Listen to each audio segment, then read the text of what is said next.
Hello, welcome to this September edition of the Cloudy Nights EAA gathering. And if you've watched this before, you know that the idea for this sprang from our March Messier marathon, in which, I don't know, 7 or 12 of us got together and did the marathon as a team. And by God's grace, we were able to do all 110 objects. And it turned out that our Cloudy Nights team was the only team in the whole world to have captured all 110 nights at this past spring's Messier Marathon. So we thought, let's build the momentum and also establish the camaraderie so we can do not only things like that, but just enjoy spurring one another on throughout the whole year.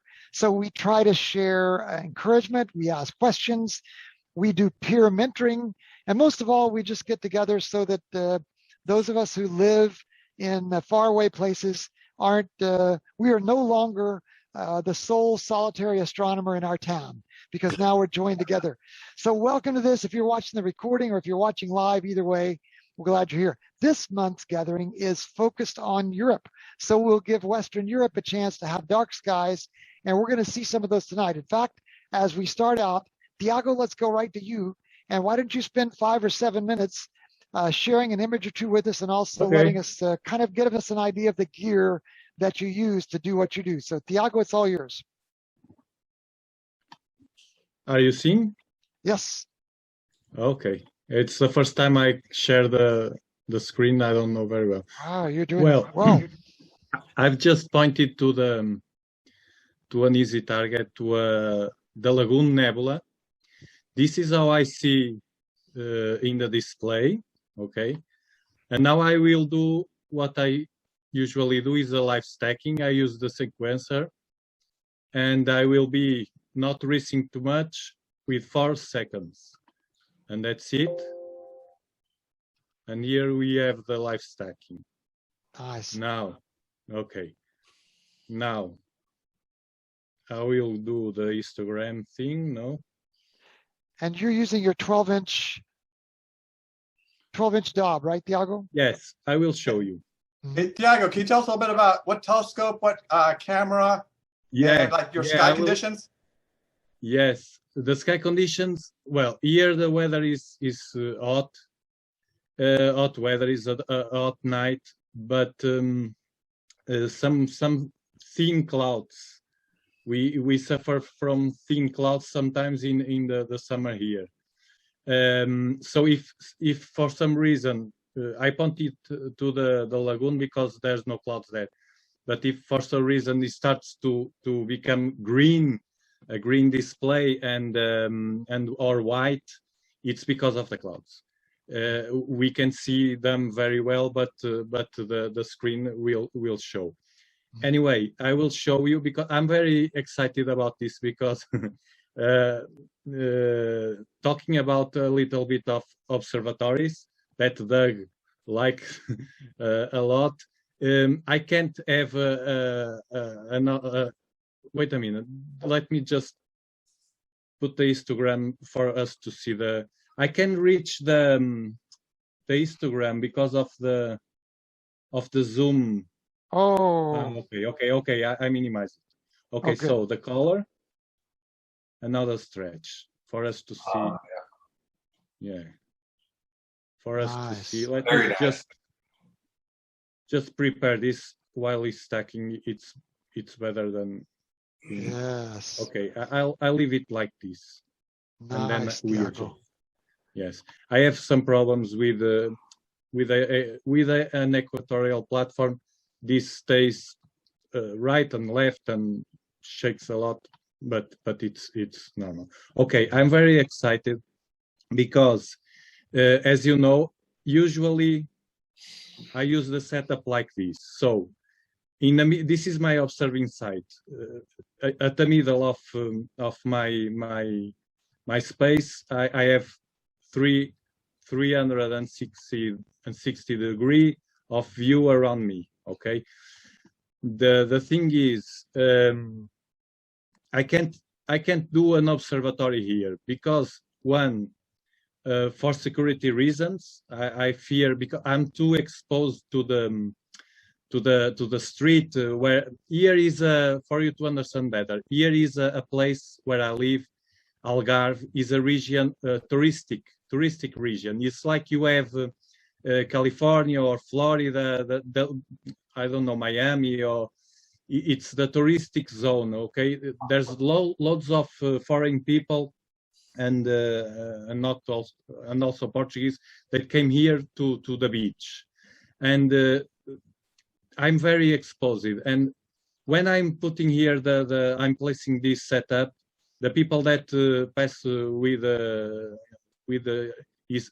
its cars, they look, and I don't feel secure with this setup showing my setup. So an observatory has that problem. One problem, the security. Another problem here is the hot weather during summer. I can't go to any place closed because it's so hot that we have that problem. I can't be closed during the night. Even today I'm here with air conditioner. It's too hot. So, and another issue is I love the doves. So if I had some telescope like Doug has, or a Razor that are compact, and look well at this image. This is south here. So when I catch, for example, the Centaurus A, it's more or less here. You see, this is about, I don't know, 5-10 degrees, and my scope will be horizontal. So I don't want to miss also this. If I had to close here with this dove, I had to close a low altitude.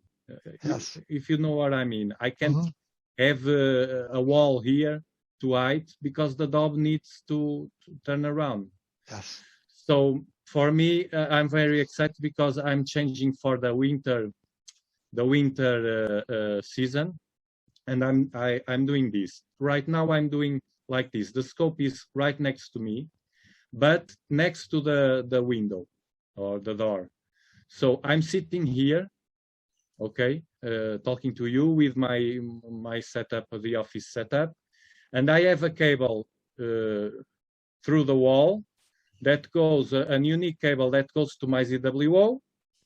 And when I want to point to another object, I have to go there, point manually. I do star hopping, and then I come back inside. That's my setup right now, and it's enough to see what I want to see. It's great. So that's it. It keeps in line with your theme, Tiago, of keep it simple astronomy. Yeah. I'm a very keep it simple guy. I don't like to complicate my life, my things, and I don't know. I understand the people that have a lot of things and cables and things like that, but you know very well you suffer from that. Too much cables, you take too long to.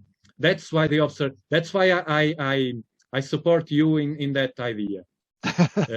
Yes, because it will be a relief, and you more than a relief, you will benefit much more from your setup, having that's a beautiful image. I'm comparing this image to some of the images online, and to be honest, Tiago, your image already looks as good as some of the astrophotography images that have taken hours of integration. Your equipment is doing you well there, brother. Yes, that's why I like the dove, and that's the point that you talk already in Cloudy Nights. Yeah. The aperture. Yes. The aperture of the dove. Everybody knows that astronomy, the aperture rules. Right. And that's, I know that's a trade-off. I can't grab this scope and go with the scope to a star party. Last week I went to a star party and I only took with me the all sky camera because I need something to travel, but to be fixed, it's a nice solution, and also because I don't. I have the visual part that I like. I still like. That's beautiful. And what's your camera? Say is going to want to know. What is your The camera? camera is I'm using is for me the best camera for this setup for EAA. It's the ZWO 294 MC. It's not cooled, of course. Cooled is better, but I have a mini cooler, a do-it-yourself project that I did, which keeps me the camera. Let me see the temperature, 26.7. Oh, nice. Yes, when I started it was 32, so it's too hot. Yes, it's too hot, and when light stacking it starts to warm up, and the cooler is just to slow down a bit, that to not to hurt the image, and that's enough. As you can see, for me that's enough. Tiago, you've told us before that your Dob does have the motor on the right extension, but your deck you do manually, right? Yes. That's another trade.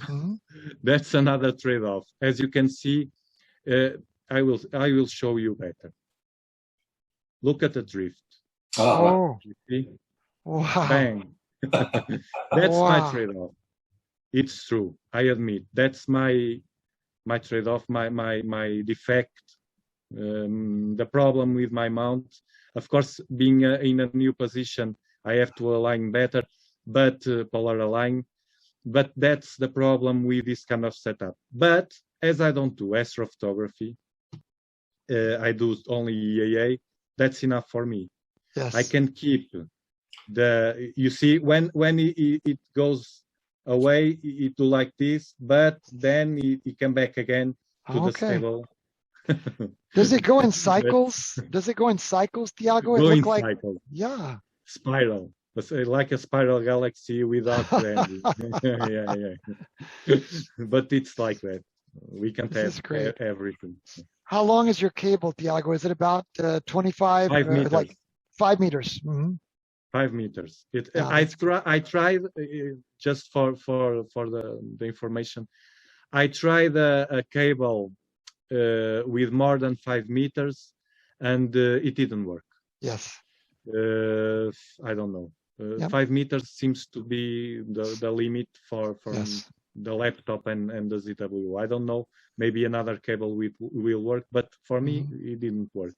It's enough. The best I can. It's enough distance for you. Yes, and even if it's an USB 2, that it's different. No, this is a 3.0. If it's a lower speed USB 2, I tried with 10 meters and didn't work. It just didn't work. Got it. I returned it. Have you tried an active cable? I have a USB 3.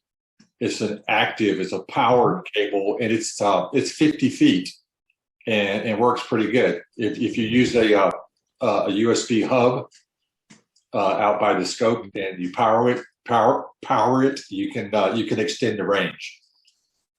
You might look at that powered USB cable. Yes, I'm aware of that power. The thing is, as you could see, my setup is designed to just have one cable. Right. Okay. To simplify things, I have everything power supplied with little UPS that have power enough for all the night, and which powers the dew heater. I have a new dew heater not in the camera, in the coma corrector for the new nights, and I have the mini cooler and the fan, the primary mirror fan.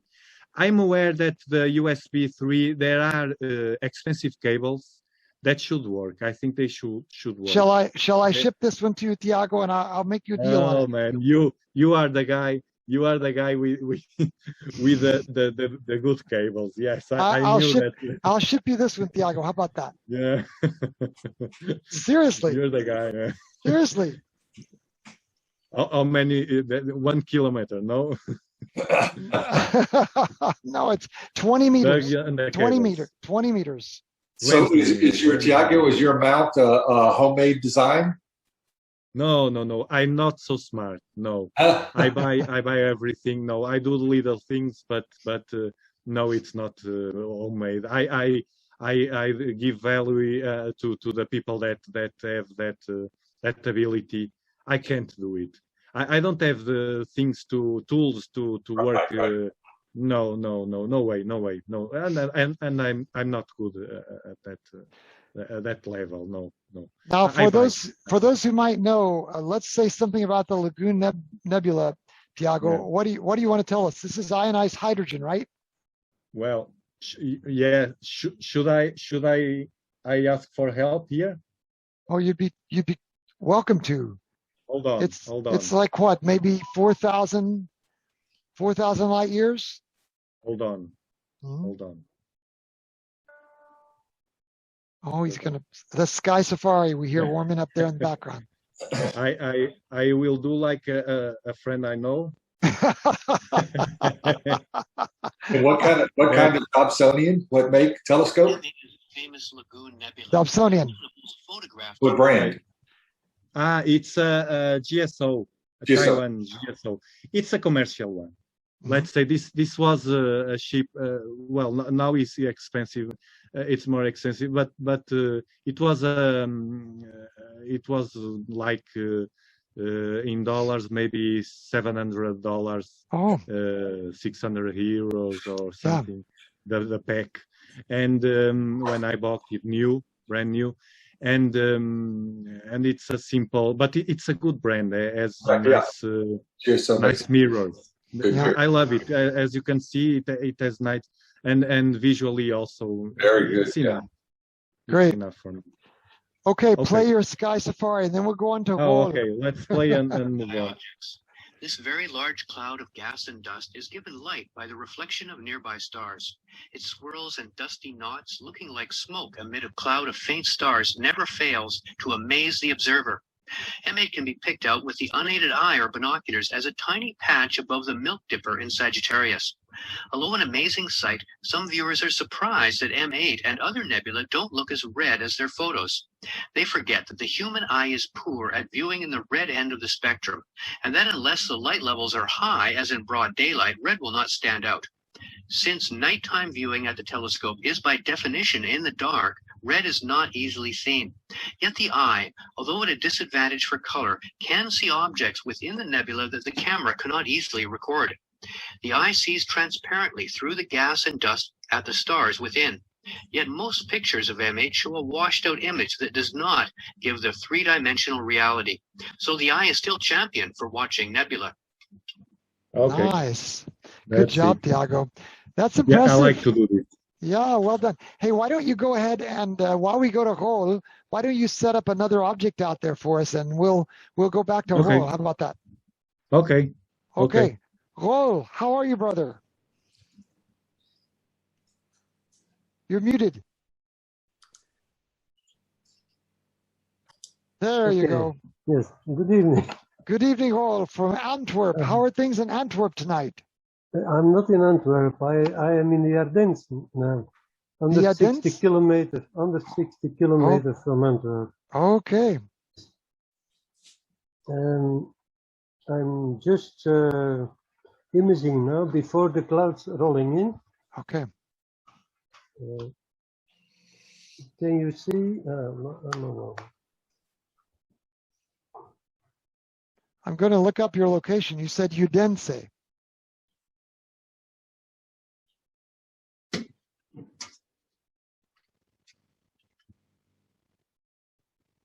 Here you can see the clouds all rolling in.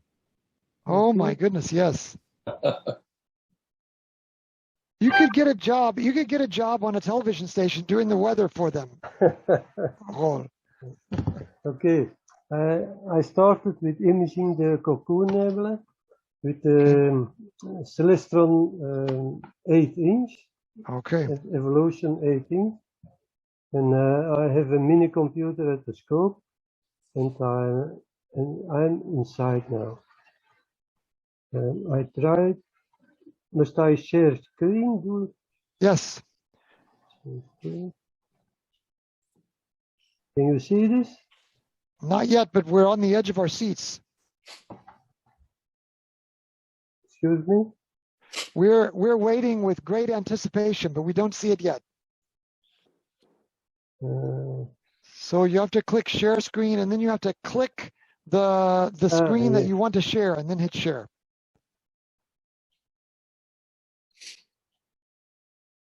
You see it now? Not yet, but I bet you're getting close. There it comes. Go. Okay. There we go. Oh, nice.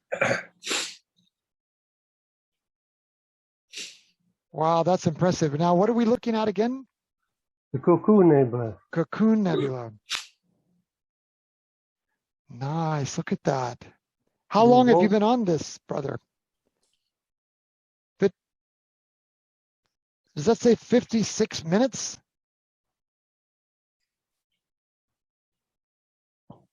And 0 frames dropped. Yes. With the start of the Zoom, I've not done anything else. Yes. So what is your mount? Your mount is Evolution 8-inch. Oh, because it's doing you a good job. That's beautiful. Is the 533, the Z3 WO 533 MC. I'm cooling now with the 10 degrees minus, and using also darks to avoid the hot pixels. Yes. There are still 4 or 5 hot pixels. But with using dark, they disappear. So this would be about 4,000 light years away. Yes, 4,000. And I guess the darkness, that's the dark nebula Barnard 168, isn't it? That's interesting. The dark part of it is a dark nebula. Dark nebula Barnard 168. Yes. Boy, that's incredible. Now, so where are you again? 60, what direction from Antwerp? With north? 160 kilometers 100. East of Antwerp. East south. Okay. 8 inches. Looks like you're doing a good job. Anybody have any questions for Ro?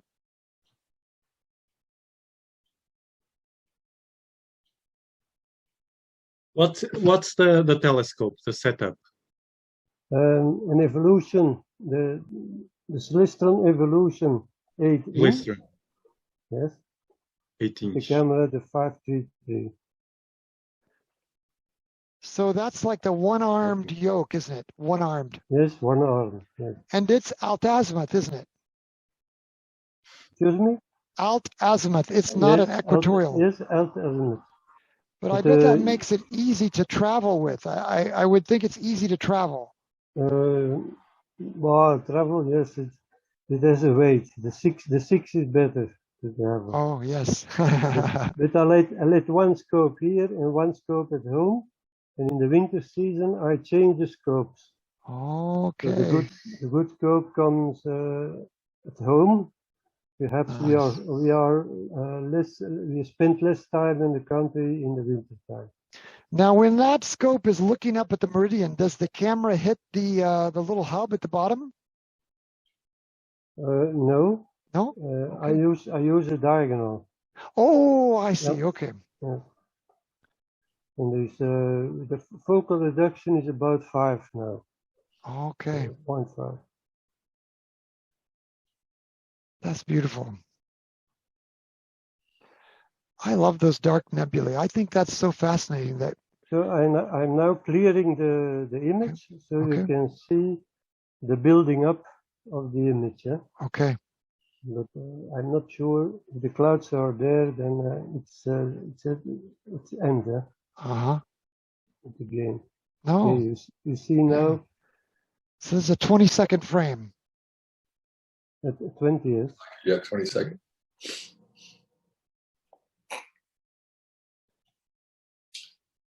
Say, would you mind taking the helm for a second? I'm going to go help my wife. Our garage door broke today, and I'm going to go I'm going to go help my wife with the repairman who's come. I'll be right back. Yep. Okay. I don't know why I get that, did he? But all right.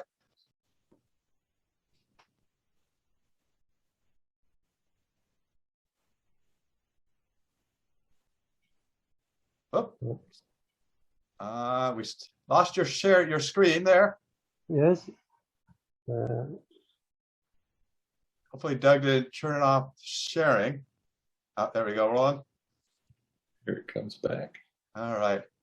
I find it fascinating to watch how the dark gets applied to it as it progresses. Oh, actually, I'm curious about something. Are you running darks, flats, and background subtraction? No, no. Oh no. I don't try the new things in Sharp, Captain. No. Okay, yeah. Oh, you're subtracting a dark and no background subtraction. Just always curious to see what people are doing there. Only subtract darks. Yep. No. But the special thing, the new things are under. No. Oh yeah, the subtraction. The background subtraction. You may want to play with that, depending on how much. I don't know how the skies are around you, but if you're got a lot of light pollution, that seems to work pretty well. At least for me. Where can I find it? It's under. So go where the darks and lights are. So yeah, right there. Yeah, but you just start this the stack over for that. And that's only if you've got lots of light pollution. Simple offset. You have to play around with it to see which works best. I find simple offset works I best. restart the stack then. Huh? Okay. Right. Yes.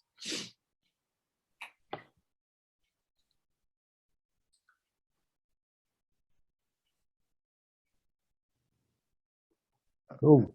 Oh, you gotta adjust the. Yeah, you gotta change your levels. And your levels are all way. Yeah.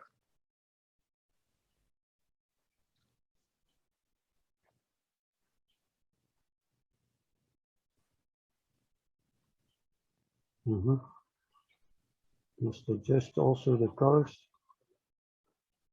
Curve, yeah.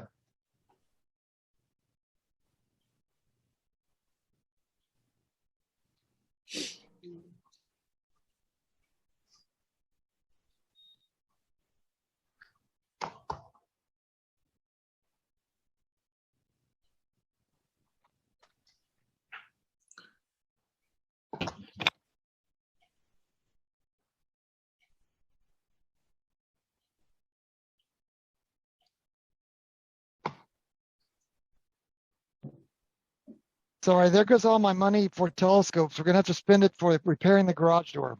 So you got to delay the concrete pour now, Doug. Yeah, exactly. $425 to replace those two springs. Sorry about that, but. Oh man, did you hear it when it popped? They make a loud noise.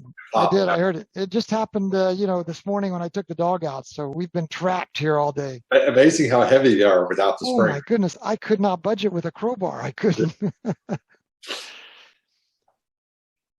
What about your clouds, Roll? Do you not have clouds yet? Yes, I'm checking now, and they are coming, but I'm still clear, I think. Oh, good. Okay. But the image is not so good. Huh? That's okay. Should be problems with the sky. I see 5-1. When that happened to me, it's the sky. This is IC 5146. Yes. Mm-hmm.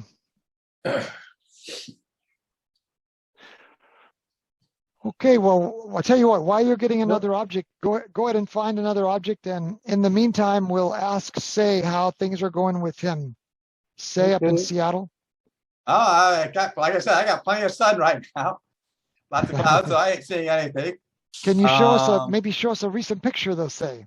Yeah, I'll show you something recent here. Let me share my screen. Oh, where is it? Here we go.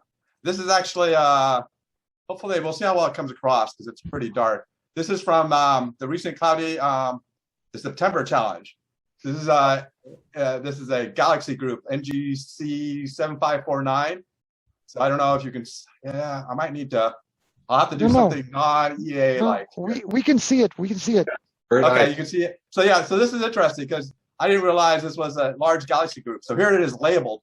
Wow. So you've got a spiral up here, like an edge on here with 7547, elliptical here with 7550. So we got 7558 here. This is 7553. And these two, I don't know if you can see the two little dots right here. I'll zoom in on this is like some other, whoa, oops. Yeah, this here is another small faint galaxy, but it's not NGC one. I forgot what it was. So yeah, this was actually, I just did this a couple nights ago for the September challenge. And it was really, I didn't realize it was fine. I've been enjoying doing the multiple galaxy clusters or groups like this with my mono camera. Say, now probably everybody else in the room already knows how to do this, so pardon my ignorance, but how did you get these nice annotations on here? Yes. By hand. I did it completely by hand. Actually, I do it in paint.net. You're kidding. It is completely by hand that I do the annotations. Those are beautiful. Is that an online editor, paint.net? It's a photo editor. It's free. So Okay. You did such a professional job. Say, what do you do for a living? Are you an engineer for a living? Say. Yeah, I'm a software developer. Oh, so yeah, see that explains it all. Yeah. So yeah, this is paint.net. It's a free program. So yeah. Paint.net. Yeah. Yeah. So it's lets you it's like a light version of Photoshop. Good. Okay. So yeah, that's what I use to label it. And then actually what I use, I don't have the great site. I don't know if you know this site. So let me just see if well, you can go to somebody else because I need to find, I don't remember, what is it called? Let's see if I can find it. Okay, we can let you feel the pressure is off. Take your time, Say, but I'm fascinated with the way you did this manually. That's so beautiful. And you use a fast stone image viewer, I noticed too. So that's just something else I use. But yeah, but I want to show how I figure out let's see if I can find it. But you can go to somebody else. I'll share something else if all right. It looks like, Brian, we're over to you. You got an image or may I ask a question? Yes. Okay, from where are you? Okay. Seattle. Yeah. Yes. Seattle, Washington. Seattle. Great Pacific Northwest. All on the west coast of the United States. Okay. Yeah. So that light you see, that's the sunlight coming in on the side of his face. So actually, let me share my screen again. Can I share my screen again? Sure. I got to the site I want to show you. That's okay. Let's see, share. All right. So this Aladdin light is really nice because what you can do, so this is how so you can type in a NGC number and let's see, come on, is it going? Why have I not heard of this before, Say? This was I just discovered this like a month ago. Did it go? Why does it seem to be not working here? So it's an annotation. It's an annotation. Well, it's not an annotation program. I usually don't use it on this computer, so I don't know why it's not working. So it's a planetarium. Kind of. But it's using professional image, like it's using DSS, the Digital Sky Survey images. Oh, I see. So it is because the planetariums will have lots of missing stuff. Why is the search not working? Maybe there has to be a space between the C and the doesn't. I see. Because like I said, I use this one all the time. I'll try space. You're a software engineer. You know that it only fails when you're demonstrating it to the customer. Yep, I know that one. 749. Why are you not working today? Well, I'll have to stop sharing for now. When I figure it out, I'll share. Let me just stop that. Others can share something. But this is. We've made a note of it. Aladdin Light. We're going to check it out. Yep. Yeah, but I'll show you the cool part about it as soon as I get it working. Okay. While you're getting it to work, Diago, do you have another image queued up for us? Yeah. Yes. Show us before the clouds come in. Okay. Well, I choose because it was near the other. I went to the tree feed. Oh yes. Let me see. Okay. Oh, it's still there. Okay, let me live stack. Yes. Okay.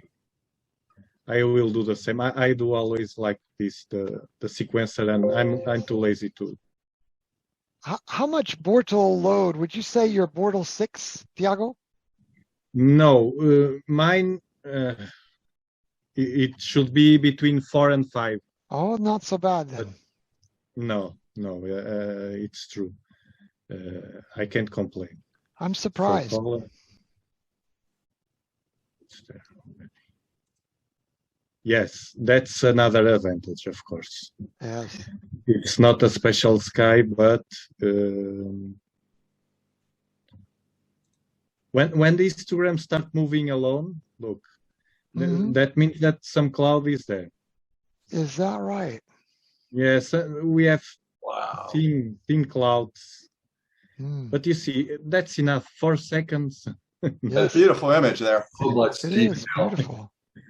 I can see. The color is so good too. Yes, I like the color. Yeah. I like the color. I don't know. Some people like mono because of the details, and yes, I miss the colors. The tri-fit is just so beautiful. Yeah.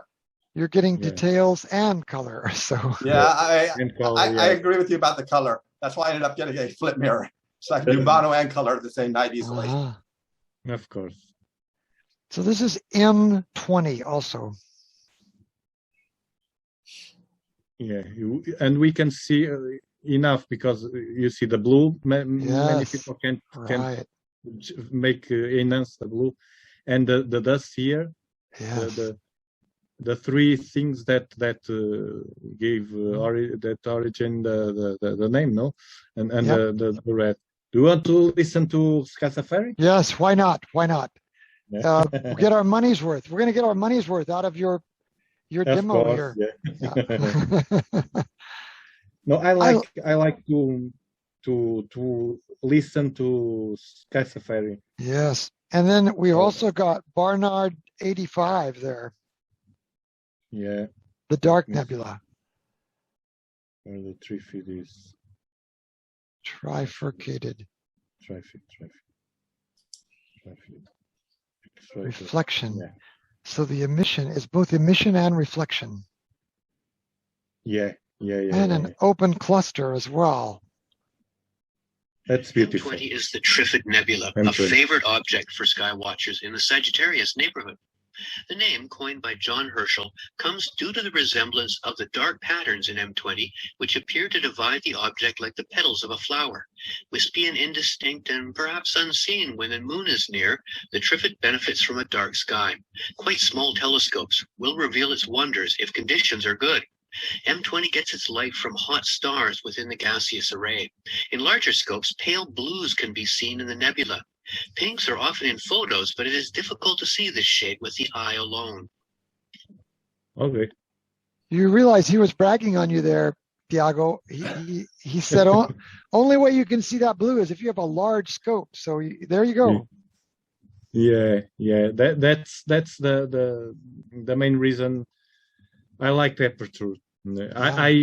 I wish I could handle a larger telescope, but I have to be realistic. No, I'm 50. Okay, look what it does. Look what it does. It's beautiful. We got here, guys, an open cluster and an emission nebula. That's the red part, and then a reflection nebula up in the blue part, all in one view. Yeah. I can't handle a larger telescope. This is the limit, and the years go increase, not decrease. No. Do you happen to know how much your field of view is? How many degrees or whatever? Roughly? 1 degree maybe, or? Yes, I think it's around that. 1 degree? It's 1 degree, maybe less, a little bit. 294. Your focal length, I bet your focal length is what, 1,000 millimeters, or? It's 1,500.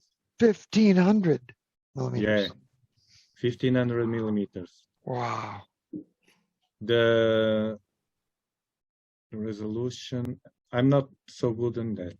I'm not either. I have to go look them up every time, but all I know is, Pixel size. Tiago, that's an excellent image. That's just beautiful. Yeah. Yeah. And we have 2 minutes only. 2 minutes and a 2 half. minutes. That's crazy. That's good. Can you That's tease? Can you tease any yellow out of that part in the middle, the emission nebula? Right. Can you?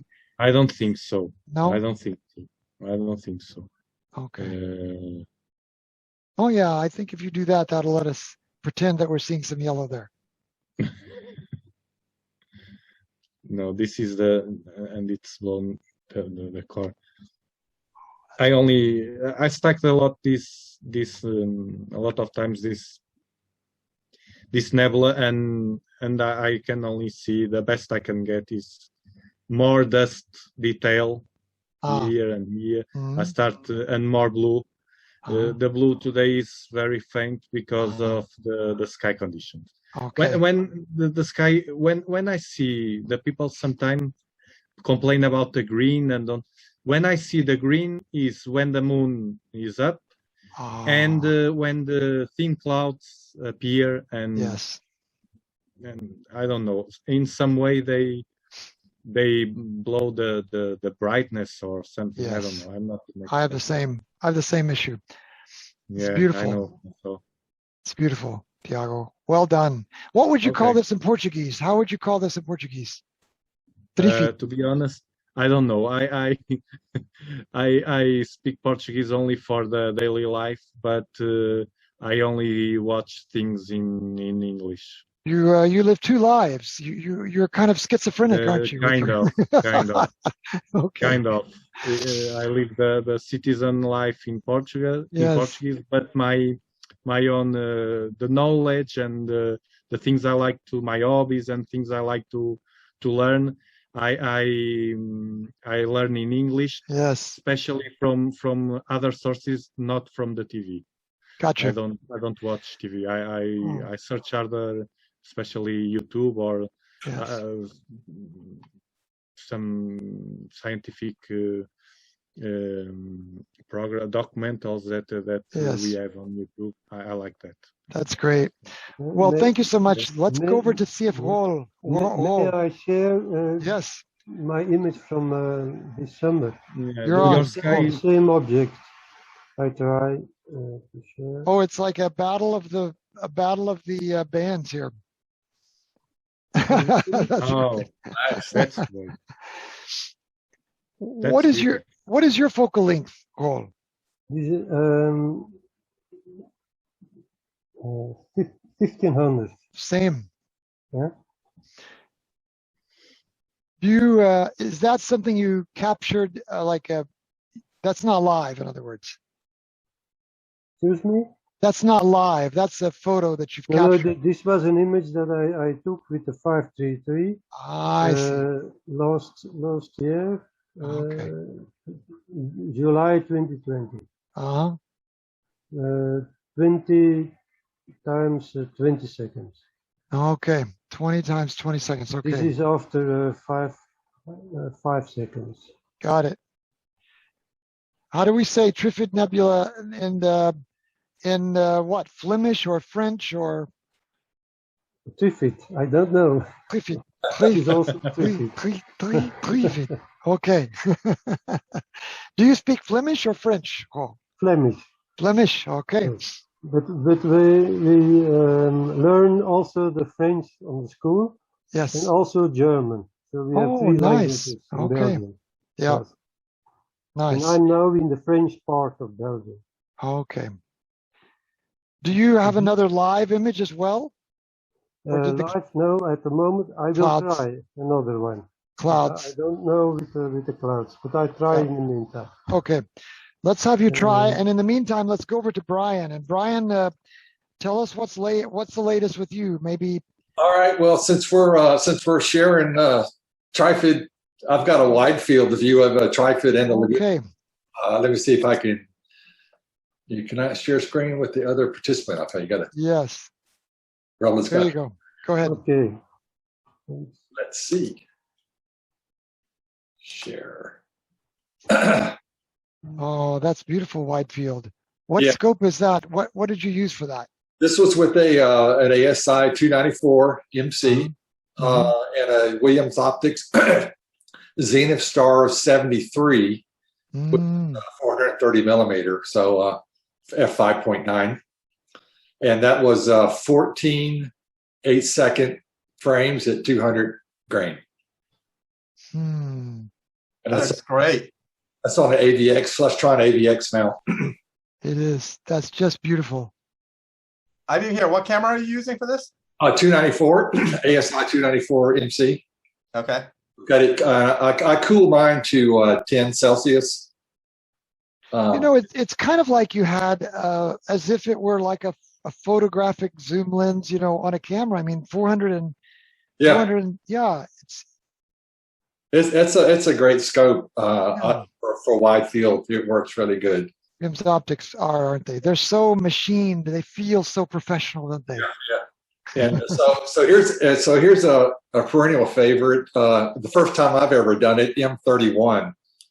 Let me go up here and find it real quick. I just did this the other night. First time ever.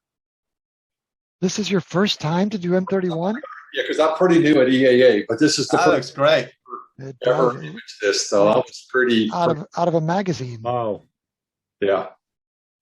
it's amazing. How long was that? Give me a second to look. I don't have it in front of me. I usually run about 8 seconds. I think this was 350 gain, so it probably wasn't more than maybe 15 or 20 8-second frames. Wow. So let's remember as M31, and then what is the companion close by? Is it M32, and then the one out there at the farther is that M110, I think, right? I believe so. Yeah. That's beautiful. You know, that's such a wide field. I mean, I'm used to the RASA 8. It at least lets you see the spiral arms, but you've backed away even more, and you've looked at the whole star field there. 2.5 billion light years. It's to me, it's just that's just. I've always been fascinated by that ever since I was a young boy with binoculars and a Tasco 60 millimeter refractor. Yeah, you could always see this, right? You could always find it, and and so to image it for the first time, and when it came up, I was blown away by it. Yes, so. It's beautiful. And then what is your other scope again, Brian? It's a 12-inch as well, right? 12-inch Dob. I have 3. I've got also another Williams Optics. It's an old one. It's a Megres 20. That's right. It's almost 5-inch. It's 900 millimeters, and it's a great galaxy scope. Mm-hmm. And it's again, it's got that classic quality build to it. And then for visual, I do a lot of visual, and also sketch. I tried to sketch. Mm-hmm. I use a 12-inch Explorer Scientific Dob for that. That's right. Can you show only one sketch for us? Yeah. Let me see. I know this is not EAA, but Doug, when you got a moment, I got Aladdin Light working. Actually, I cheated and promoting into my other computer. Okay, while he's looking for that, is that okay with you, Brian? While you look for that, we bring in. Okay. Yeah, go ahead. Go ahead, say. So go ahead, and I'll find it in the meantime. All right. So here's Aladdin Light. So you can type in an NGC thing. Here's what I really like about it. Since it's DSS sky images, literally every little thing you can click on is labeled somehow. So you can click over here, and it's like, oh, let's see, what's this? And then there'll be a little thing that pops up shortly. It gives you NGC, and it goes down to, things you'll never hear of, like I think this one here. So like that one there. Did I not click on it right? I need to zoom in a little bit more. Might. Yeah. So it lets you click on basically objects. It'll tell you, what they are. So often I'll use this for things that are very faint, and it's like that the other programs, like, here's something that no regular Stellarium program, Stellarium or Sky Safari is not going to be labeling all this stuff.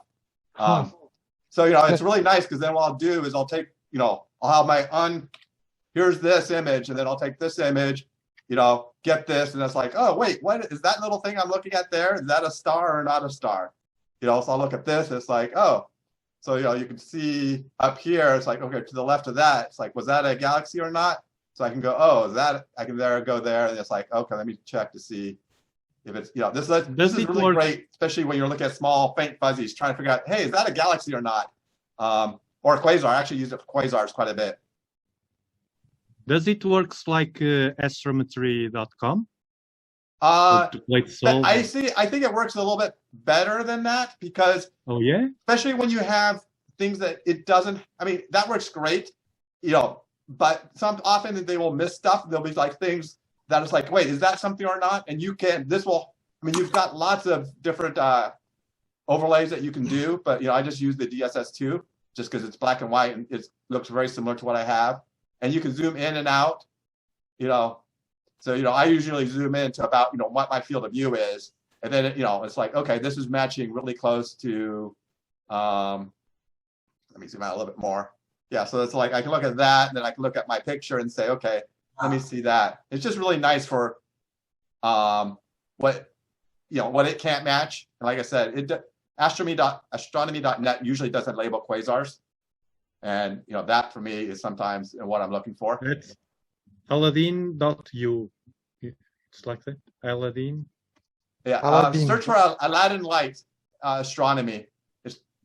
Yeah, so it's a good way if you've got like if something else you can't figure out what something is. This will you'll be able to figure out with this. Like I say, just about every little dot in here gets labeled. Now I will tell you this, say that you're kind of picking a fight with a couple of us if you say that Sky Safari wouldn't label things. So, well, I'll trust me. Sky Safari is my main planetarium program. Yeah. Well, I use that all the time. That is my main one. When you're done there, can I share a screen real quick? Yep. When you're done, let me do because what you have to do in Sky Safari, remember, is you have to buy this 3 million galaxy extension database and the Gaia extension database. I haven't tried those. Yeah. It's 1.64 gig, 90 million stars. So here I am in the middle of a random patch of sky. Every single one of the tiniest stars here, they will all have names, every one. And they'll be the long Gaia names as well, because they're all in there. All those Gaia names are in there. Right. So you do have to buy that extension, though. There's no doubt. Okay, yeah. I love Sky Safari. Trust me, it is my main program. But what I like about the Aladdin is it often looks exactly like my image. So it's like, okay, once I've zoomed in, I can say, oh, that's exactly what my image looks like, versus Sky Safari sometimes is doing, it's representing the galaxy. Yes. And I can say, oh, wait, that smudge looks exactly like my smudge kind of thing. Yeah, I can see that. But, trust me, I love Sky Safari. That is, I wish they'd make a native Windows version of that. Yes. I'd pay hundreds of dollars for a native Windows version. It is kludgy in BlueStacks. You're right. It's kludgy. Okay, so where are we back to? Do either one of you guys, Tiago or Rol, have an image? I will search another one while we. Brian, do you have your sketch, Brian? Yeah, I have that real quick. Let me show. Brian, why don't you share your sketch then? All right.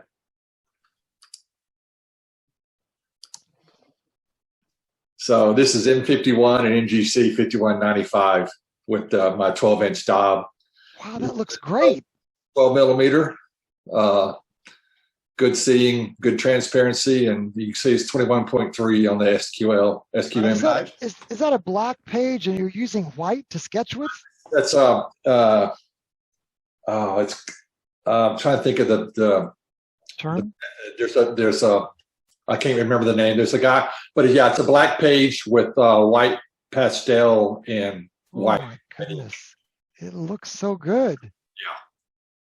And then once you get it set, you spray it with a what's called a fixative to seal it. It's called the Malesh technique.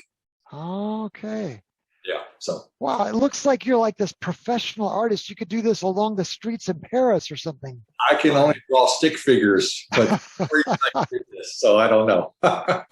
That's great. Let me give it back over. You can take it. All right.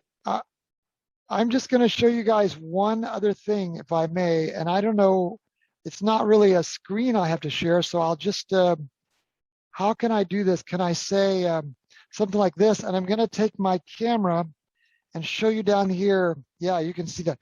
This just came in. Ba-bam!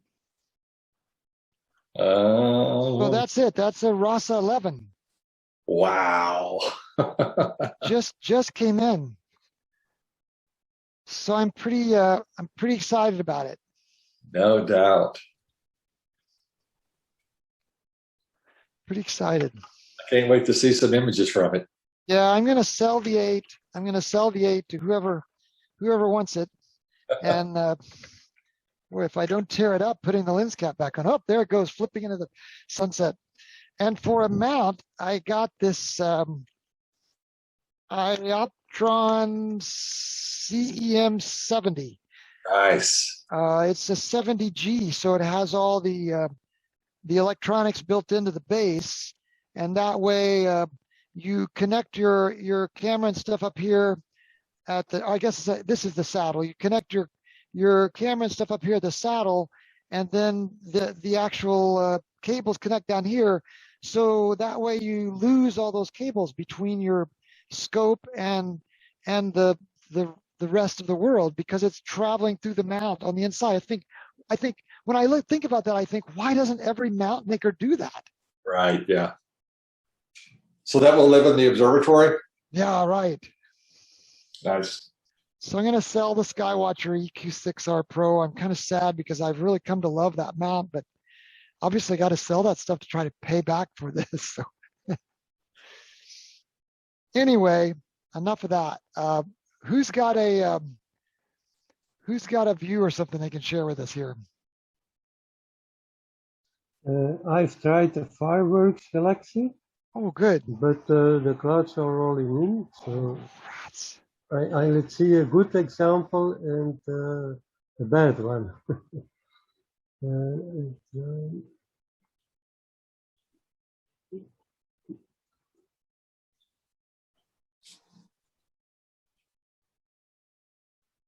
This was the good one. Oh, that's a nice. Without clouds. And this is real time. Very nice. Not so good.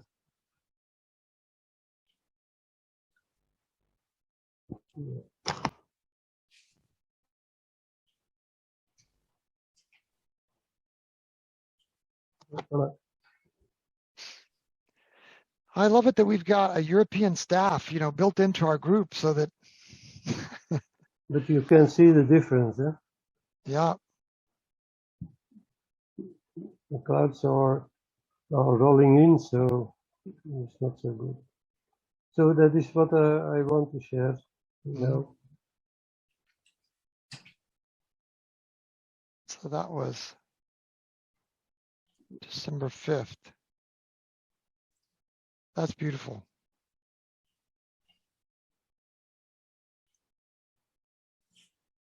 .533. 30 subframes of 20 seconds each. Yes. You use that Irfan view. Excuse me? You use Irfan view for your viewer. Yes, yes. I used to use that, and then I've gotten out of the habit. Mm-hmm. I find it a good view. It is. Yes. It's very fast. While you can also save PNG to GPG. Yes. Everything. And at the same time, you can reduce the size here. Oh, yeah, nice. So you have a lot of choices. I think he's improved this since I used it last. Mm-hmm. Good one. I think he develops in Europe somewhere, isn't he? He's a European developer. Yeah, I think he's from like maybe Russia or Poland.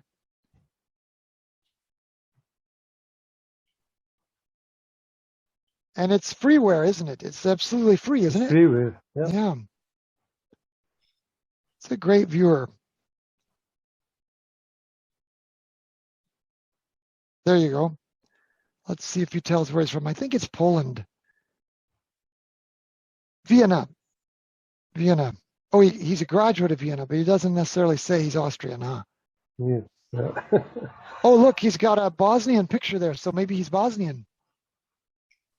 Oh, yes. That's Yaitse. It's still young. Mm. Mm-hmm. Yeah. But, I've written a note. I'm gonna look that back up because I remember that was a really great viewer. This fireworks galaxy, do I remember, don't I remember people saying that there have been more novae exploded in this galaxy than any other place in the sky? Yeah, that's correct. I was actually just imaging this the other night. So yes, that's what Sky Safari says at least. That's probably where I heard it. 22 million light years away.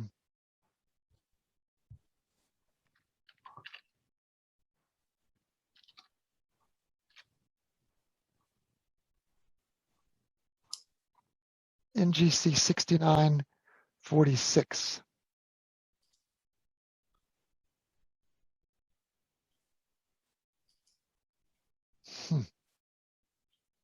Isn't that something that it's so active?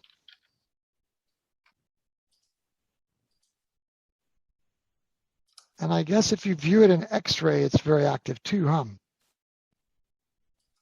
Any of us have an X-ray telescope? Fresh out. Brian, I would have thought you would have picked one of those up by now. Working on it. Okay. Potential black hole forming star.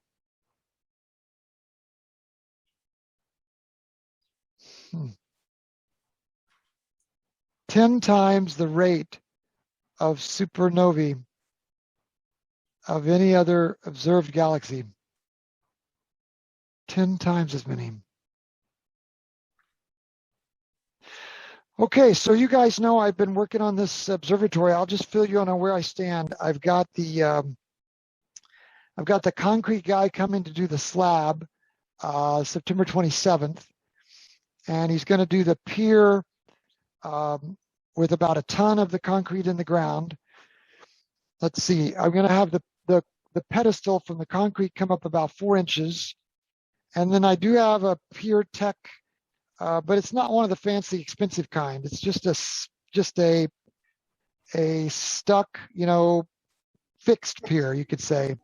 But they told me to use a metal pier because they said if you build your whole pier out of concrete, then you can't adjust it later if you change telescopes. And wouldn't you know it, while I've been working on this, I'm changing telescopes. So that's living proof why you should never concrete in your whole pier. So the guy is going to be able to give me he hadn't made the top plate yet for his name's Vito. Doesn't it sound like you're dealing with a mafia guy or something? Vito, can you give me a pier? He's going to make it so that it fits into this Ioptron mount now.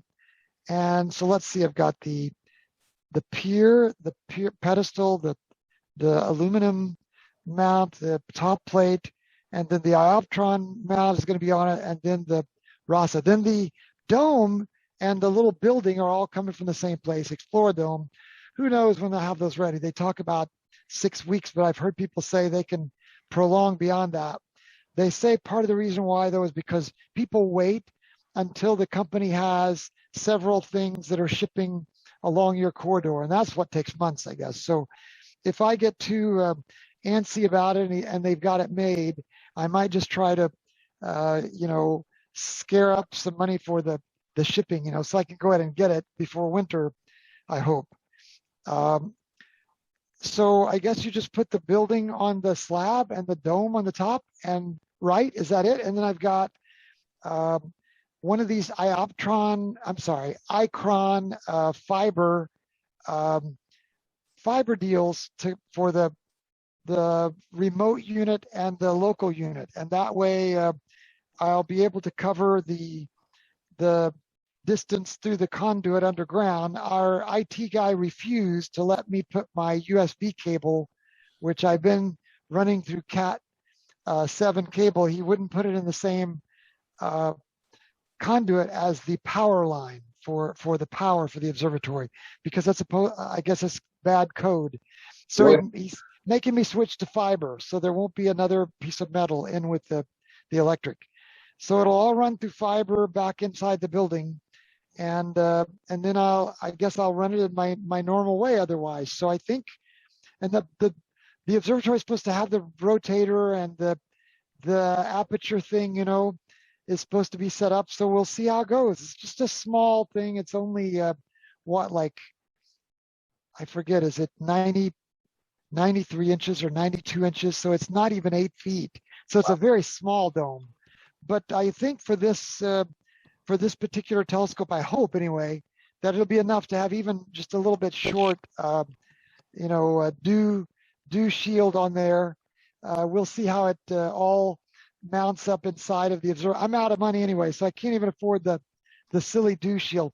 I had to buy what did I just buy? Oh, the filter for this telescope is different than the filter that I had for the 8-inch.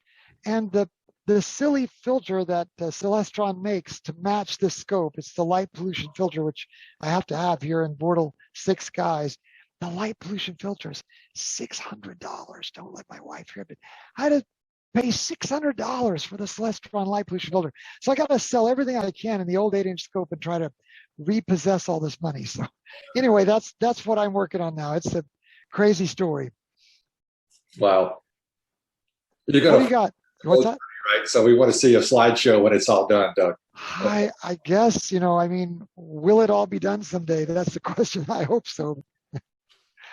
You're pretty close to me. I want to drive up and see it when it's all done. Oh, that would be a lot of fun.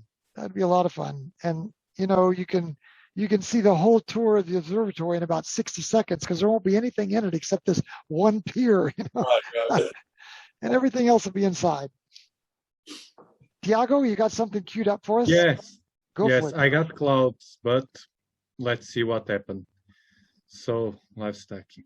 Tiago, is it 11:07 there or is it midnight 07? This is 11:07. 11:07. Yeah, I got clouds. Well, I bet it's midnight for you, right? Yes. This is the eagle, I think. Well, to be honest, I just point more or less. You see the clouds? What they do to the live stacking? Not yet. Can you share your screen? Oh, I'm sorry. No problem. Of course. How long have you been doing this, Tiago? Because you're pretty good at all this. How long? What's your? Oh, I'm a newbie. In doesn't feel EAA, like I'm a newbie. Yes, I start EAA more or less in March. Oh my goodness, you've covered a lot of ground in March. I've Yeah. got a whole 2 months before you, and you look how far you've come. Yes, more or less. I've noticed that you more or less like me. So Yeah. We're on the same path. Started in May. yeah. You started in May, Brian? May. Okay. Say, how about you? Oh man, I must be the expert here. I started a year ago, almost My exactly. goodness. Say, you should be the one training all of us. Yes. Yeah, it's almost exactly to the day that I saw M57. That was my first thing. It was like, holy crap, Wow. that just hooked me. It is All right. amazing. It's amazing. We isn't have it? to adjust more the histogram because of the clouds. Yes. I'm pushing the color down to align the lines in the curve. Okay, I think that's enough. Now this right here. This. Yeah. Well, Oh yeah, nice. so Beautiful. It's beautiful. You can even Yeah, see like- those pillars, the wall there already. yeah. Pillars of creation. And that's 100 frames. So you've been on that 4 minutes? Wow. I started now. 90 seconds. 90 seconds. Yeah, with Why- cloud. Tiago, what does Hubble have on you if you can do that after 90 seconds? It's amazing. It's I love because the you have dot. it's because you have 12-inch DOB and Yes, EAA. definitely. Okay, I think it's all helps. That said, it's collimated, it's well aligned. Well, not Yes. polar aligned, but it's inside the optics. It's all the mirrors. It's all well collimated. I Yes. have decent skies, not today, but about 5, Yes. more or less 4, 5. It's decent, and I think it's a bit of all. I do that my tricks because if I didn't use this filter full width half maximum, these frames red frames will mess the image. See, now I just learned that. So No, filter I had a video about that. You for should see. I It's very, I missed very it. nice. I missed it. Yes. Well, where I explained my little trick because with my errors of the platform, I had to do something about it. So what I do is cut the bad part. The software allows me to choose. Today That's I choose great. 8, and That's under it cuts. filter. Yes, when the platform drift, it cuts that part. Or That's or if great. it's windy, look, another one. Yeah, That's you great. see that don't blow. It doesn't blow my Yes. my stars. Genius. Yes, it's good. Look at that. See, now I don't know what it will look like in an 11-inch RASA, but I haven't been able to see that clearly in the 8-inch RASA on this object. Yeah, I don't know. You've also got a lot more, magnification than I do, though. I mean, you said you were at what, 1,500 millimeters? Yes, Yeah, yes, so that makes a difference. and F5. Yes, Uh, yes. I think it's that. yeah. That's why if I can handle a larger one, I will see much better, of course. Yeah. But I can't, and you see my trade-off. I have no go-to, so I have to go to search. Well, I like to do that not in during this meeting, of course.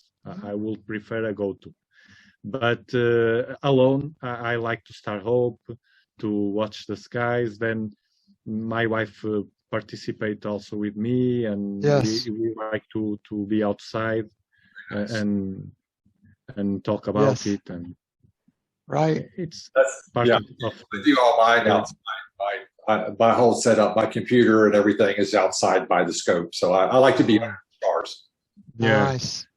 the whole time. So Yeah, Nice. I'm only here because I'm excited with the new change, and I'm trying to test this whole thing. Yes. To when the winter came strong, and the cold, and I can be warm without messing the telescope. Yes. It's completely outside, so it's my kind of observatory. I'm looking here at the Hubble image, Tiago, and the Hubble image doesn't have anything on you. You've got it matched, Tiago. No, no. I mean, No. maybe the colors, the Hubble palette is going on, but yours is more realistic for sure. Yeah, that's another thing that I like in EAA. Yeah. The realistic part of the thing.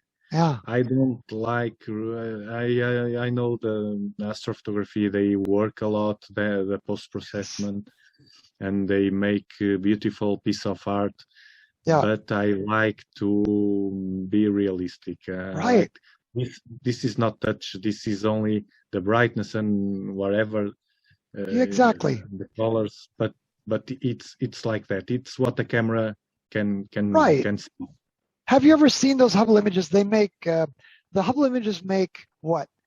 They make the oxygen blue. They make the sulfur red. Yeah. They make the nitrogen green, and then they make the is that it? Red. Yeah, I guess red, blue, green, and because of that, you can tell which is which. But look, you are showing us what the camera is seeing live in reality. Yeah. I think this is beautiful. Yeah. Another thing that I love in EAA, with any setups, You see that while we are talking, some of Yes. details start to jump. Right. During summer, I have here a deck chair. I just sit down and relax and let it stack. Yeah. And just watching this like minutes and minutes and minutes and maybe sometimes 20 minutes and enjoying the look, more detail, more detail, more. It's a bit addictive, Yes. you know, more detail, more detail, more detail. But it's amazing. That's another thing that I love in EAA in real time. We are not. It's different, no? It's in Right. real time. It's right there now. What we are seeing. Yeah. And again, your camera is really doing a good job with all that dark nebula portion, huh? Yeah, yeah. I also use a Bader comma corrector. I think it helps. Yes. It is like I said, I think it's the whole thing that is well managed. The little defects that my setup has become secondary because the whole thing is powerful. Right. And the Bader comma corrector helps a lot. I use with the camera, with my both cameras. I think this is very important. With my both cameras, which are the ZWO 224 and this one, the ZWO 294, I have two filters. I have one in each camera, the same filters. It's the Bader infrared ultraviolet cut. Yeah, the IR cut. IR cut, but from Bader, not the cheapest ones. Because in this case, I think it's worth it. The difference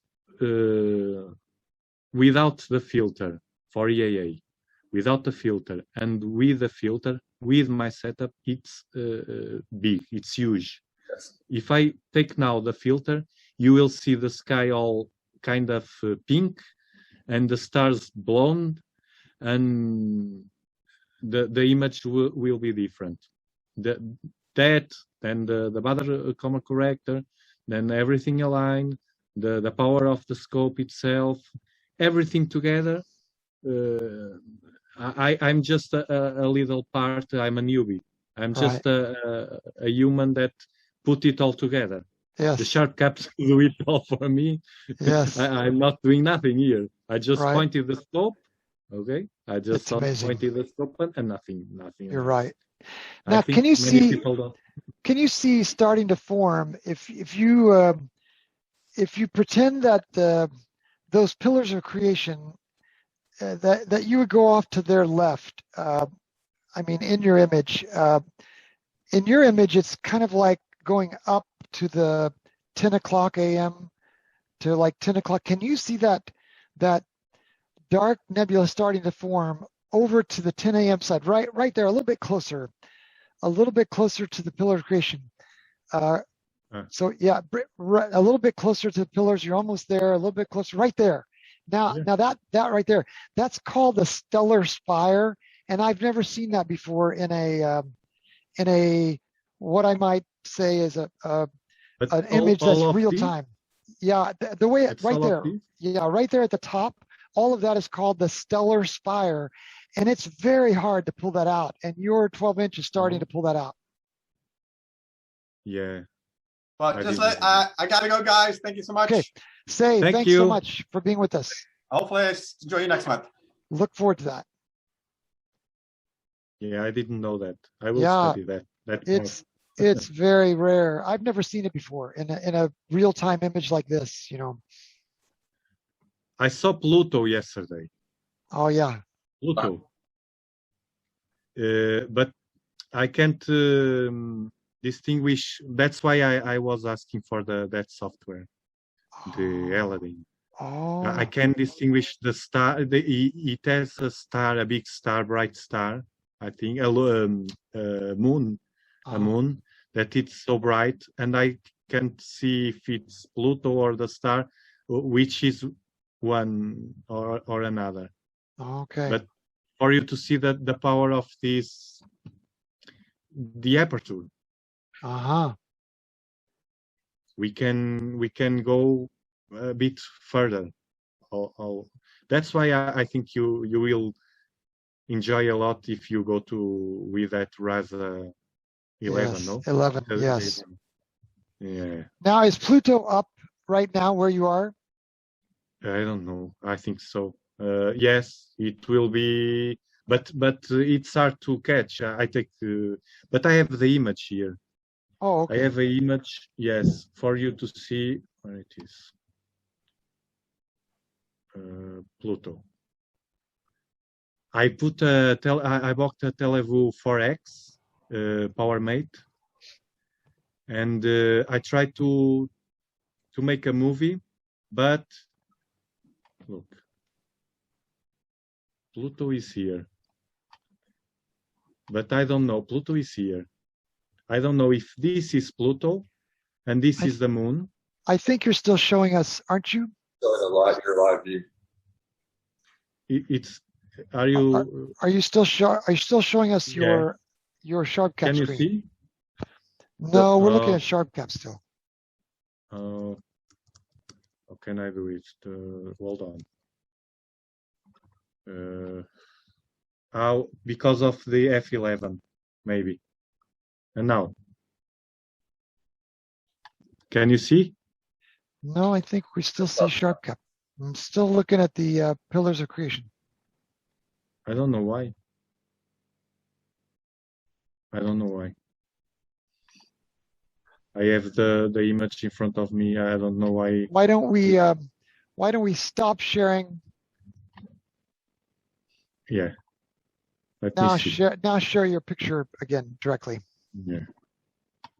Hold on. Share. When I look at Pluto, it looks like the pinpoint. I can't make it a disk. Did yours look like a No. disk? Okay. No. It's a pinpoint. I see. Look. Are you watching now? Yeah. Yes. Yeah. Pluto is here, but what I think is this is the moon. I don't know. And this is Pluto, like a little. I think it's this. You think it's Charon? The moon Charon? Yes, Charon. Yes. Charon. I don't know, because in the astronomy.net, they don't show the planets. I only could see the all the stars, and then I reach the place. I see. And this is a live stack, by the way. This is a live stack. With EAA, I can enhance. I can see better. If yes. I'm watching only, or take a snapshot, no. This is a live stack of some seconds. Have you ever done an experiment to see what is the limit of magnitude of your 12-inch? What's the magnitude that you can see, like 18 magnitude or 19 magnitude? Yeah, more or less, because it depends of the sky. I don't know very well what factor is, but I can see little galaxies like 12-inch, 13, maybe 14. Yes, but they are small. They are too small. Yeah, like this. Tonight, I don't know how fast Charon rotates. I guess I could set my time back, but right now where Pluto is, Charon looks to me like it would not be the big, it would not be the bright image. It would be Pluto is the bright image. Yes. Yeah, the way I'm looking at it, right. And Charon would be over there to the side of it, right? Yes. My plan is to do an EAA session with nice and steady, with calm, and do a live stacking, and then compare with astronomy.net or other image. Yes. And try to figure exactly. That's why I didn't post it on Cloudy Nights. When did you take this picture? What night? This was, I will tell you. This was processed. This was a stack. You see, 76 frames. this was in the 2nd of The 2nd of September. September at right now it was 23:14. Now here is 23:25. So Okay. whatever your time is, I've set my clock to that. it's Sky 10 Safari. minutes. 10 minutes before. Ah, yeah, Charon is at a different place. Then for sure that's Pluto, because what I'm doing is I'm comparing it to those. There's a little asterism out to the left that looks like a hockey stick. You know, if you look to the left, that hockey stick. This is that hockey stick. Yeah, it was my reference. Yes. Yeah. Yes. So on that night, with the hockey stick, Pluto was closer to the hockey stick than Charon, Yes. and Charon is on the outside of Pluto from that hockey stick. So this you were is looking, Pluto. you were looking at Pluto. Yeah, amazing. Well done. I will try.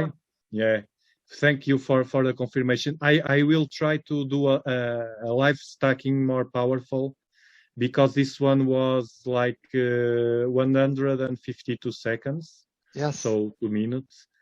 To see if, I don't know if because it's different. It's not a planet like Jupiter, Right.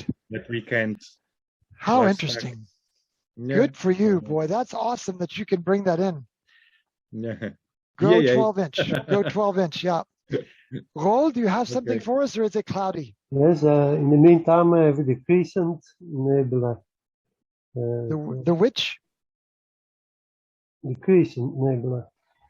Creation? Crescent. Crescent. Crescent. Yes, Crescent Nebula. Yes. It's beautiful. Oh, I can't wait to see this. Of course, now with your focal length, you're only looking at the east or the west, right? Yes, that's the eastern one, I think. East. Yeah? Now that's better. The stars are better a little. Wow, look at that. Very nice. You know, that's like so hard to believe that's live. Are you sure you didn't take that out of some magazine? Oh, No, this was live. Eh? you took some picture out of a magazine and you just And stuck it there. with veil clothes. Wow, Veil clothes. That's very nice. it's amazing. So I have let it stacking while 18 listening minutes. to the Zoom meeting. I will try now Pluto. Oh, that would be great. No. Okay, so I'll share my screen about Pluto while you're looking for it.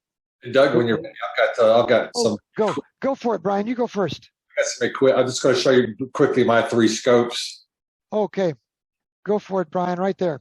up here. So just for the fun of it, this is that's my Megaris, the 120 millimeter. That's so beautiful. I had a guide scope that I was using. I don't use that anymore because you're really kind of pointless, right, for EAA. Right. And this, Pointless. That's a nice pun. It's almost like a pun. Pointless. He shows already that one. No. Yes, that one. You show already that picture, no? In last the month. Last meeting. month. Yes. that's the 120. This is that's the 73. Oh, I see the difference in color trim. Yes. Again, currently there's no guide scope. Uh-huh. And that's a homemade trolley that I made to roll it out on. Boy, look at your nice cable. I used management there. loom. That's What? the Pegasus power box. So that's where all my USB goes into there and the power. Wow, that's great. I have a battery that sits on the tray here to run it. Nice. And then that's my 12-inch Dob on my homemade little trolley cart. I think it's 12-inch Dob night, guys. It is 12-inch Dob night. But Thiago's got me inspired to figure out a way, because I have a full tool shop where I can build things. I want to try to build me some kind drive. of mount for it, so I can try some photography with it. I think it would be a lot of fun. Because yours is just push. Yours is push 2, Yeah, right? it's just push 2, and that's a Nexus DSC, a Nexus 2 and Sky Safari on an iPad or Oh. I'm using something different now, but Brian, tell us, because I was just reading about that. Tell us about that Nexus again. Tell us what it does. so basically this right here, you see the black strip, that's an encoder for altitude, right? And then inside the box at the center point of the mirror box, is another encoder for azimuth. And they feed into this is a Nexus 2, which is Wi-Fi, and it goes to Sky Safari. So you do a couple of star alignments, and then it's relatively pretty accurate. Wow. You can push to whatever object, and usually, if you're using not a really high-powered eyepiece, it'll be in the field of view.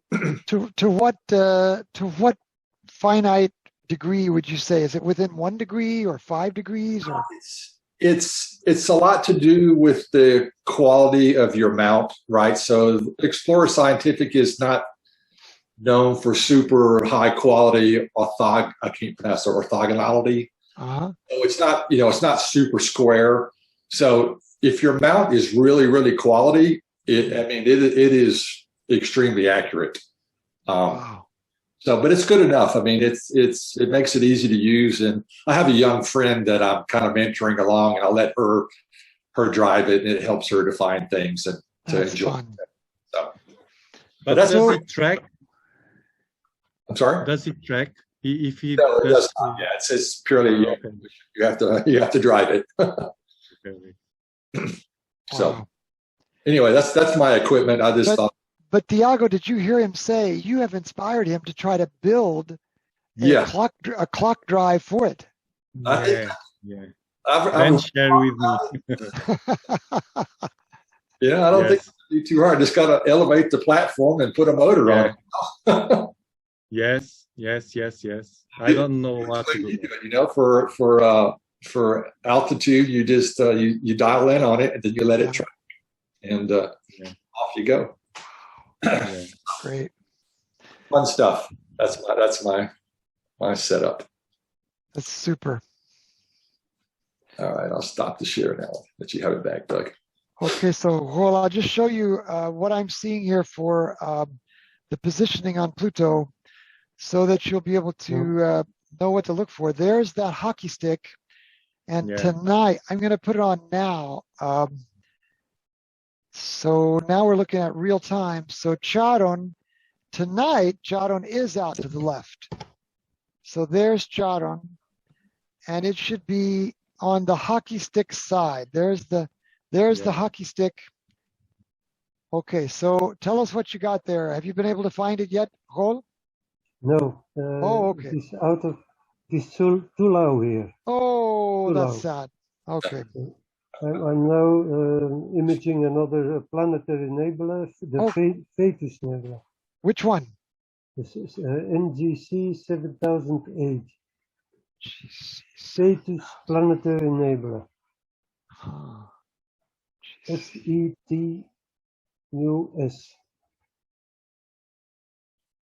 Vetus. Okay. Like a fetus, like a little fetus of a child inside of a womb. Like a little baby that's not been born yet. This is after We're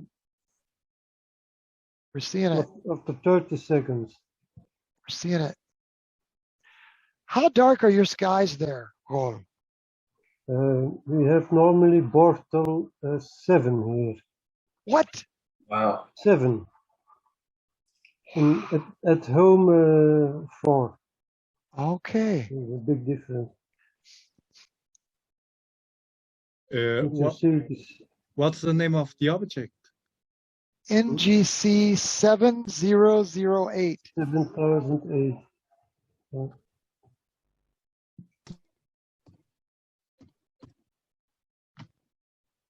I wonder if you've got still a layer of clouds, a thin layer of clouds there. Yes, thin clouds.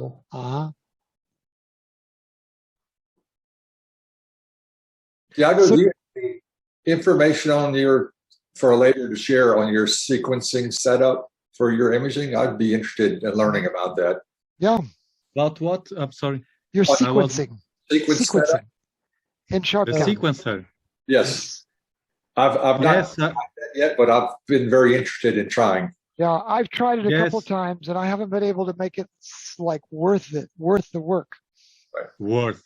I just did it once, and then I have one to start. Copied it. It opens the camera I want. If I do planetary, it opens another camera. I do that.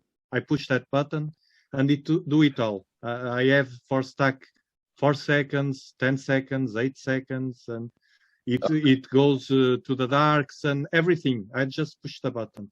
Okay. Yes, I can send you the video, and you. Brian's asking to see your sequence, maybe. Yeah. My sequence. Here's a video. Yes. I can show you. Hold on. Raul, do you want to let that stack for a moment? Can we go look at Thiago's sequence while that stacks? Yes, no problem. Okay. So share. Thiago, show us your what the Okay. commands are. To set things up, right? So you Yeah. could you preset all your settings. You click the sequence, and there it is. Because I did it I and it know. was not worth it. It was not worth it. It is something you did. Okay. Exactly. Yeah. I have, for example, the one I use. Or the start. Start 294. Okay. Yes, I have open camera. Uh-huh. Are you watching it? Yes, we are. Yes. Open camera. Stop live stacking just for security. Set the display zoom level to 0, because sometimes I'm zoom in and I forget to replace the auto. Resolution, exposure, 2 seconds. To start, I start with 2 seconds. The binning to 1, the gain to 550 to the maximum. Offset 8, my offset. The output I choose fits. I don't use it anyway in this case. Use known as a flat frame, because I don't use flats, and then the darks. Right. And play a sound. I like to. But if you watch the video, you can pause and Okay. all the steps. And your offset to 8, is that I have my offset at 20. What's the significance of 8 for you? Is that with your I tried my offset by SharpCap analysis was higher. Okay. Then I try again another analysis, and it changes. So I can't rely on SharpCap. I started with this camera when I bought it. It was 8, and it was always the best for me. Okay. I changed to 30 to 20, and I didn't see the better results. Right. So what difference did you notice when you? I mean, what difference do you see when you change it? What should I look for? If I can remember, it was really the brightness of the screen. Okay. I didn't like the display. Right. So the lower offset was a little more, maybe more contrast, or? No, I didn't notice more contrast. That's why. Right. What I think is for my sky, this 8 works well, and I keep it like that. Okay. Then I search on cloudy nights information about that, but it's not clear. Right. Many people use. I know that it depends of the sky. Right. It depends of the sky. You try. You point to your sky, and you do that analysis of SharpCap. They have in some seconds they give you know how to do that. Right. I've done that. Yeah. I've experimented. I haven't. And what was the result? I don't remember, because I only just quickly played with it, so I don't remember. But I'm going to try. I think it's not so important, the brightness. Okay. I think yes. I think because I didn't notice many art changes. For what I learned, the brightness helps the darks, the work of the darks. This is in live stacking.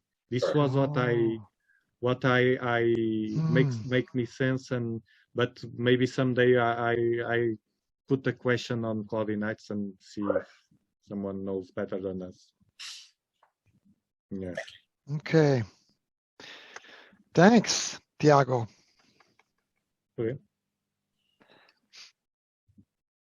Rol, anything else you've got going there? You want to show us how the Fetus Nebula did?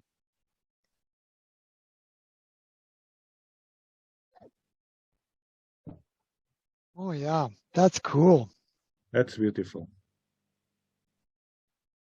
That's really cool. Planetary nebula. Roland, Yes? do you use a Barlow in that nebula? No, no. I always have the same setup with a 0.5 focal reducer. It's a 50% zoom. Yes, but I only use a Barlow for planetary work. What's your ratio? F what? F is 0.5. 0.5. F5. F5. Yeah, I like to use a Barlow in that little nebulas. Yes, for the small planetary. Yeah. Yeah. Do you have it set up, Tiago, so that you can use a Barlow and then use the camera with the Barlow? If I have I'm not seeing you. If I have a setup. You're saying you use the Barlow with your camera with EAA? Yeah. Yes. Oh, that's interesting. Yes, when I want to do live stacking of these little planetary nebulas, yes, I use. Huh. I use. And how badly does it distort the image? It doesn't distort. No? No. One of the let me see if I have here.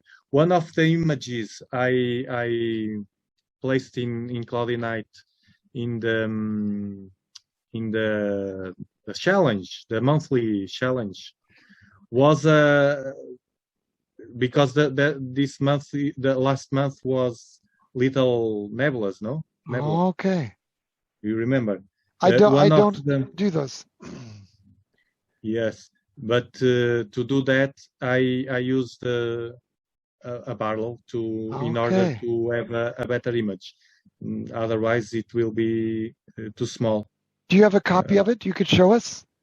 I will see on Cloudy Nights because I don't. Of course, I wouldn't be able to afford to buy anything for about another 4 years. But once in 4 years, if I save up again. Oh, they have already September. I've got a picture of M16 with my refractor if you want to see it. Of the Okay. Where are you? I was just fascinated with the idea of putting a Barlow on a Rasa. Oh yeah. What's the F ratio? The ratio of that you use on the Rasa? 2. You can use the Barlow. Yes. You can't? You can. Oh, you can. Yeah, it's F2.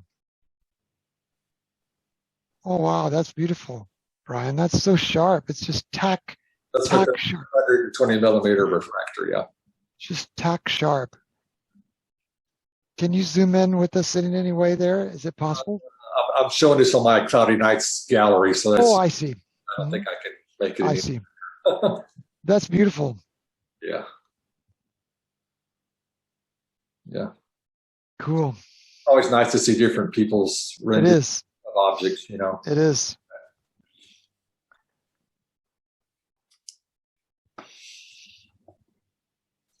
Tiago, do you have any other images, or did it cloud over there for you? No, I didn't. I was here talking, and Oh, I okay. didn't. I want to. I was just. There it is. It's the Little Gem Nebula. I will share it with you. That's tiny. I've seen that before. It's very Tiny, tiny. tiny. It's almost. Hold on. Yeah, Share. it's like looking at a little tiny galaxy. Wow. Yeah, look at this. Isn't that something? This is almost. What's the magnitude? Let me see. Oh, that is so cool. Let me see. Just.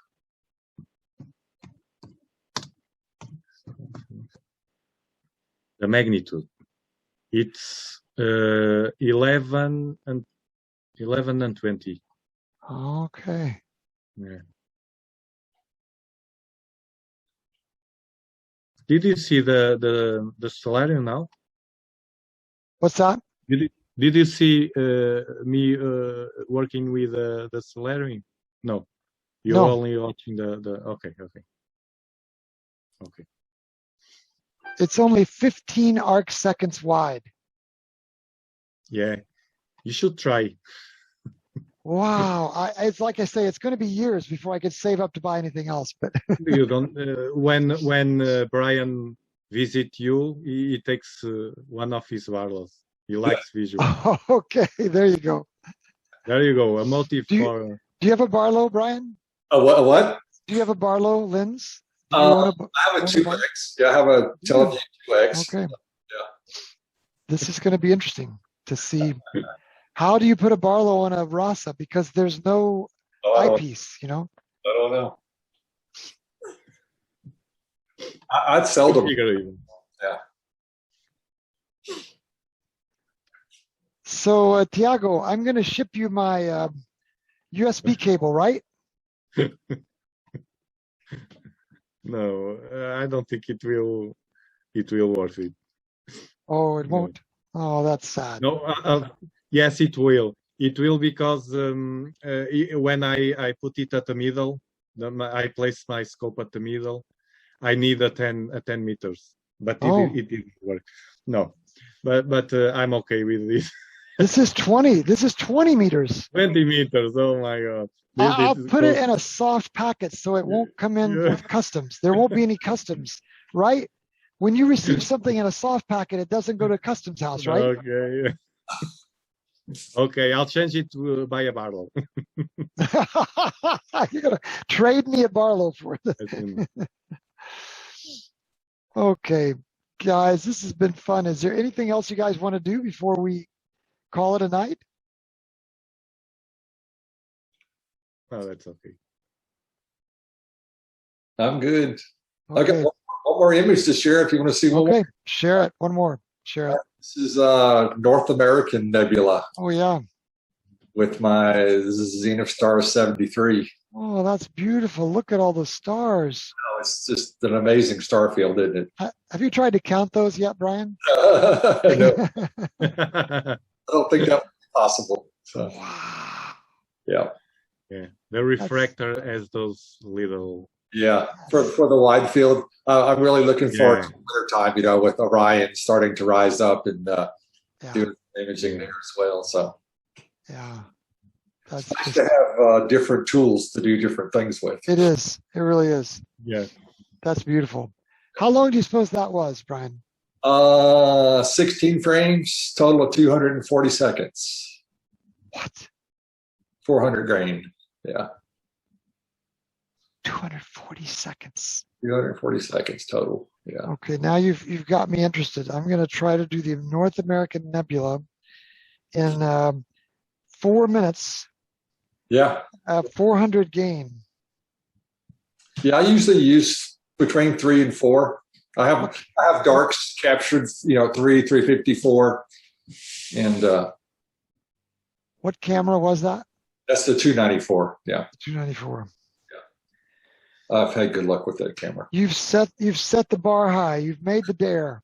That's beautiful. It's EAA is I was strictly a visual guy and doing some pitching, and I stumbled across the forum, and I thought, I don't know. I was kind of looking at the night vision stuff too, and astrophotography was right out because I didn't want to go down that rabbit hole. But the more I went back and looked at the EAA forum and read some of the, like, you know what, I think I'll try that. Yeah. And, boy, the first time I did it was like, oh my goodness gracious. 4 minutes. I was hooked for good. Wow. It's really an exciting way to do astronomy, and it's a great way to share it with other people too. So yeah, I was watching a video by the British Astronomical League yesterday, a meeting that they had, and the guy who was talking about EAA kept referring to this program called Jocular. So in Portuguese, it might be Hocular. It's made by Martin Meredith. That's right, Martin Meredith. That's the guy. Yes. I went to go look at it, and it's not all finished yet. He's not got it all written. So, for example, there's no native support for ZWO cameras. You have to use a watch folder. Starlight Express. Yes, Starlight Express. You have to use a watch folder and have the ZWO watch that folder to be able to process. But you know what I liked about it was the frame of the program is done in circle. So it kind of looks like you're viewing through an eyepiece. And I thought, now that's creative. It sort of preserves that feeling of looking through an eyepiece. that's like that automated camera they have now, the automated scope. I can't think of the name of it, but Stellina. Like a Stellina. It has that view too, does it not? Does it? I didn't realize that. Okay, guys. Well, you've done a great job, Europe. I mean, we give you a great big hand, Europe. You put on a nice show for us. You demonstrated that you can use, 6-inch scopes and 12-inch scopes to do amazing things.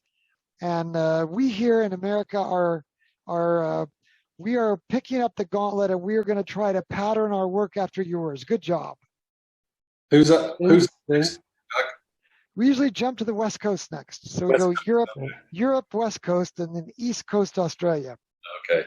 Europe, West Coast, East Coast. So we'll try to pick up the West Coast people next time. But man, thank you guys for being a part of this. It's really beautiful. Nice to Thank you. Thanks.